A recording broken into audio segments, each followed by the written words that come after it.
Yeah, just not turning the ball over. That's what it came down to. Had the one punt where we had some negative plays on the drive, and the fourth down that we got stopped, and other than that, just turned the ball over. But moved the football well. We just turned it over, and fourth quarter we didn't. How do you kind of balance? You said a couple weeks ago you want Jet to play freely like he did in high school.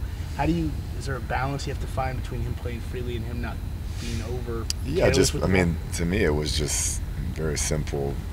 Day one football mechanics of protecting the football, and he knows that. So it wasn't. I thought he played well as far as when it was there within the system. He threw it and made the right read, and when it wasn't, he got out and made plays. It's just simple ball security.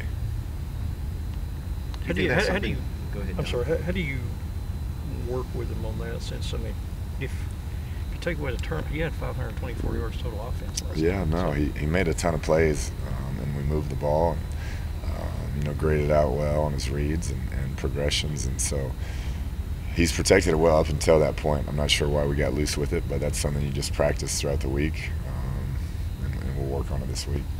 Do you tell a guy like DeMarcus, hey, you can't? It's on some of those catches for touchdowns, you can't do it much better. They just made great catches. Yeah, there was a couple. There's a third down that Humphrey made on our sideline that was unbelievable, kind of one hand with his left hand catch, and then that last one. He's playing well. He's competing. They're just making really good plays. And so as a corner, you got to have a short-term memory, and you got to bounce back, and he's been doing that. Coach, it seems like some of the scores don't necessarily reflect which team, worked the hardest or fought the hardest in these past couple of games. How do you kind of get that message out to your team, or do they own it themselves? Yeah, I think they understand that. As a staff, we have appreciation for their tenacity and how hard they're playing, and the fight that this team's displayed. There's just those little things that we've got to do better. We can't have those penalties, and we can't have those turnovers. And in 3 of those 4 losses, that's in conference has really plagued us. So these last 2, we got to find a way to fix that. But we know they're going to fight. They're going to play hard and put themselves in a position to win. But these games are decided by those little things. A couple of weeks ago, you described the defense as trending upwards. In the last 2 weeks, you played some elite offenses with elite playmakers. Do you still see the defense trending in that direction? Yeah, it didn't look that way last night, but you got to give them credit. They made some really competitive plays on us, and we've got to improve moving forward, but I still believe in what they can do. It's just last night I didn't think we had our best effort. Is there an update on Dakota by any chance? It'll just be day to day, kind of the same thing. He gave it a go and wasn't able to do it, and so we'll see where he's at this week. Still the knee issue, right? Yes. Yeah. Was he already feeling not great in the first half, or because obviously when you noticed it, it's that first play of the second half when he just sits down? Yeah, I think he had played sparingly in the first half and just tried to give it a go in the second half and didn't feel right. So we made the decision to come out and didn't play the rest of the game. How's Allen doing? He's doing well. Can basically do everything. It's just a matter of wait and make sure everything's healed up. So I don't have a timetable on his return, but hopefully he'll be able to practice sooner than later. With Dakota, with how he tries to play through the injuries, it's tough emotionally. It's his senior day. It's his last couple of games to kind of balance. Hey, you got a future to think about. Yeah, I think he tries to approach it just like everybody else. It's stay in the present, and enjoy your time here. And but we want to be smart about it and do right by him as well. And so when he's ready to go, he'll go. And if he's not feeling it, he's not going to play. Travis said the mood was not mad but motivated. Is that something you see? Does that change from week to week in terms of what you see on Sunday afternoon? I don't think so. It's been a highly motivated group, and it's 3 tough. They're all tough, but that's 3 emotional fourth quarter losses in a row. And I just see a group that continues to want to get better, continues to fight, and practices hard and prepares the right way. And so that's a good sign. And we got to do it again this week. On the flip side, I was going to say Kansas State this week has senior day there. What do you expect that environment? Yeah, it'll be a tough environment, and we've tried to prepare our guys today just so they know what they're walking into.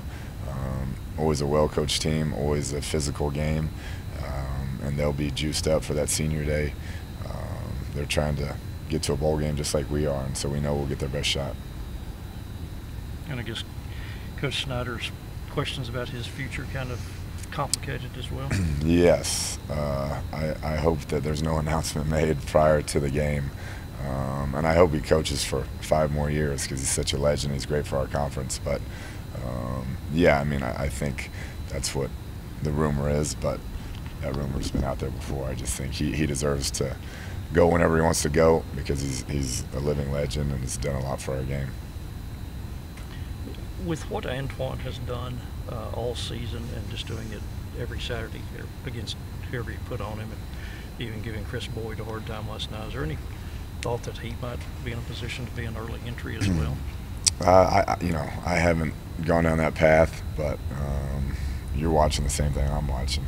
He's playing at a very high level, and so we're just trying to focus on Kansas State this week, but I mean, he's playing at a very high level. I mean, he's going to be, barring an injury, he's going to be up there close to Crabtree for the best single season in Tech history. Yeah. I mean, he's making some unbelievable plays, and the way he practices, the way he prepares, he's really put himself up there in a great position. 2 more. It's off topic, but have you had a chance to congratulate Coach Stone on their NCAA win on? Yeah, I texted him the other night. I guess he had sent. I was already asleep when he sent some crazy text, but I'm always pulling for him. What a great ambassador for our university, the program he's built there, and he has a special thing going. So it's awesome to see that success. One other question about Antoine. Obviously, he's tall and slender. Does he? Could you see him benefiting by another year in the weight room, or is he stronger? We just think he could use it another year because he looks slim. Yeah. So in other words, how strong right. is he? No, I mean he plays. He probably plays more physical than he appears. I'll put it that way. But we'll cross that bridge when we get there. I think he's being very, very productive this year, and so after the season we'll sit down and see where all that other stuff's at. From an offensive side, just be more disciplined. I mean, we made a lot of costly errors, especially inside the red zone. You're not going to win any football game with 3 turnovers in the red zone. As an offensive line, they're throwing curveballs and sliders and first pitch count. So you got to be ready for whatever they throw at you. Take whatever they give to you and go back to your technique and your coaching. That's what got us beat. Is just that lack of discipline on all sides of the ball. It seems like the turnovers have been an issue, especially whenever there's a bad snap. It seems like it always somehow ends up in a sort of turnover. So against Iowa State, Texas. Is there any way to improve on that outside of just watching tape? Improve on the snapping? And just improve on if something goes wrong with a snap or something like that, the play doesn't immediately break down. Oh, absolutely, yeah. First, the snaps are inexcusable. We take that as a full offensive line. Is anytime you can't. The quarterback has a million things going through his mind at all times. If he has to worry about the snap, that's just one of the things distracting him. So, as an offensive line, we've all taken part of that and trying to work towards that never happening again. But from a quarterback's perspective, I mean, you can't really blame him. I mean, he's in panic mode when that ball doesn't hit his hands. He's just trying to make a play out of something. So, I think being able to adjust to that comes with experience, and that's going to come with more snaps he gets. Does that just throw off everything when it comes to the blocking, the routes, everything? It does, but we still have a job to do regardless of where the ball ends up. What do you tell Jet when he comes on the sideline after having a bad play? I mean, this is a guy who's obviously trying to overcome a lot of adversity. Absolutely, and especially in the kind of situation he's trying to drown out a lot of noise. I mean, everyone's telling him this way and the other. I think we had 60,000 quarterback coaches in the stands last night. And you try to tell him to play his game. I mean, he's here for a reason. He's in the situation he is for a reason. He was as highly touted a recruit as he was for a reason. Coach Kingsbury put his faith in him, and that means something. Coach Kingsbury, best quarterback coach to ever come through college football. And if you have his name behind you, I mean, that tells you something. And you have to remind him of that when he gets a little bit rattled. He sets in there and he plays ball. You saw what he did in the fourth quarter after, not having the best start. That just shows you the kind of player he is, and we all have faith in that. I was going to say, what went so right for you guys as an offense when you're clicking like that? Well, I think it starts with Jet. I mean, when you see Jet with steady feet and he's comfortable in the pocket and is making those throws, I mean, it's hard not to click as an offense with that. But when we are as an offensive line not protecting good enough and he's rattled as a feet, nothing's going to click like that. So when we see Jet have that swagger to him, that little bounce to his step, I mean, everyone else just feeds off him. How do you think he's progressed so far, like just coming from start at TCU? Mm-hmm. Well, I mean, he came in the same class as me. I could tell you from way back then, he was the most athletic person I've ever seen all around, and he's developed into an actual quarterback, not just an athlete where you can just run away from people and just make miraculous throws. This guy can go through his reads. He can read defenses and blitzes before they even come. I mean, that's coming this season. Since TCU, TCU beat him with his feet a lot. You saw like the big famous or the clip of him running that 50-yard run for a touchdown. That's with his feet, but you saw a little bit yesterday and throws past where he's kind of looked off safeties, or he's made a lot more mature quarterback throws, and that's come with his experience and with more coaching from Coach Kingsbury, and he's turned into a heck of a quarterback. I assume the answer is no, because you're probably focused as much as possible on the game. But do you ever notice, because they were talking on the broadcast yesterday, when those large pockets of fans start to leave in the third quarter, if you guys get down double digits, is there a loss of energy or maybe sound that you notice? Well, hopefully it's quiet when the offense is on the field, so we always want the absence of sound, but we don't try to focus on that. We'd be lying to you if we say we didn't notice. We notice mostly on the defensive side of the ball, but whoever stays, we just tell them to be as loud as possible. And obviously when you're down by 3 scores going to the fourth quarter, I'd leave too. It was cold last night. We weren't putting on a good enough show, so they had their reason, but just don't lose faith in this program and don't lose faith in this team, because like we showed last night in the fourth quarter, we'll make it a heck of a story, heck of a game. How do you bounce back after 3 close losses? I knew that was coming.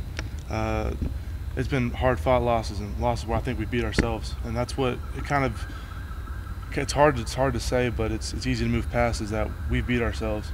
I commend all the teams that have beat us, but if you look at it, we're turnovers, negative penalties, negative plays. That's what's beating us. I think that's for player and schematic-wise, we could take anyone in the Big 12. I think we've shown that with most of our play. So if we just clean up ourselves, become more disciplined, and go by what our coaches are telling us to do, then we should have no problem finishing 8-5. Coming into the next game, is that bowl eligibility kind of the thing that's motivating you this week? I don't think so. Yeah, it's always a big deal, but we're bad at ourselves that we haven't shown what we really think we're capable of.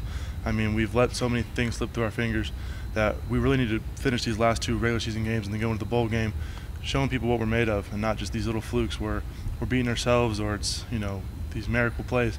We're a good football team, and we wholeheartedly believe that, and we just want to make other people believe the same.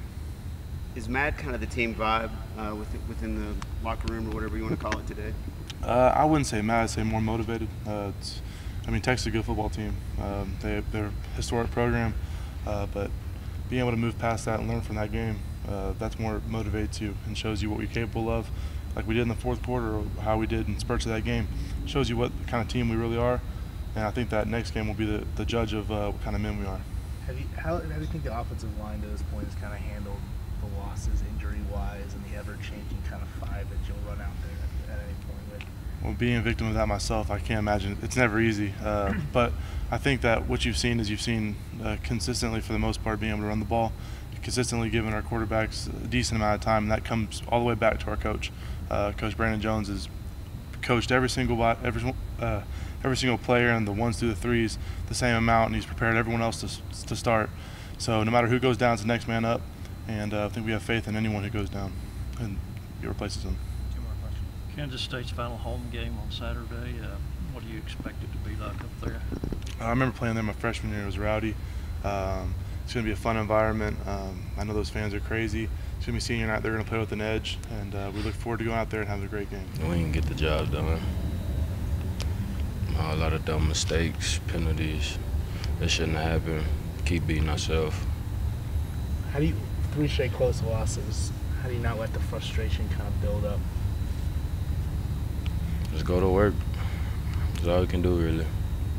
I'm curious, because obviously you guys are probably focused on the game too much maybe to notice, but can you tell a noise difference or an energy difference when those pockets of fans start leaving in the third quarter when you're down 3 scores? Yeah, but at the end of the day, it's not an excuse. Whether we got crowd noise or no noise, we still got a job to do, and we didn't get the job done. Broderick, you're obviously you're as competitive as anybody on the team. How much does this burn in you to, have the opportunities y'all had in the last 3 weeks and not be able to finish it? It burned really bad. It really eating me up, but I can't really let it show. We just got to go back to work. That's all we can do. What was the general mood in the locker room last night? Before or after? After.